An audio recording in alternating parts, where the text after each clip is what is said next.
We're going to be tearing the heads off of my LS that we just put in the truck.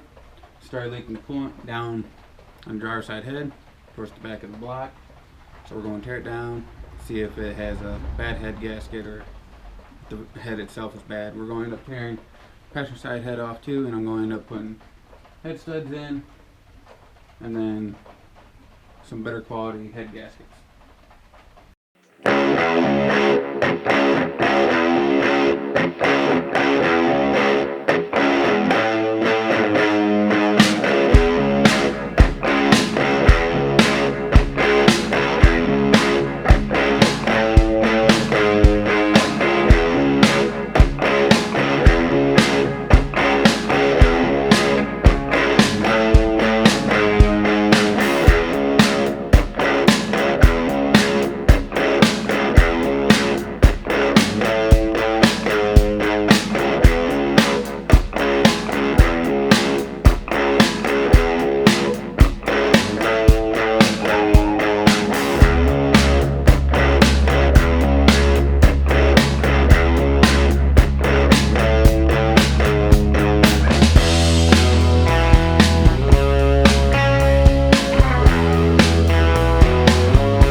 The driver's side cylinder head pulled off. Glanced at the head gasket. I don't really see anything wrong with it.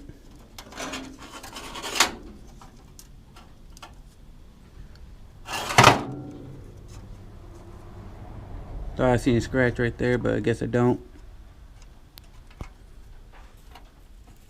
So I'm also wondering if maybe in one of these layers it's messed up, which I can't see, which is a good possibility.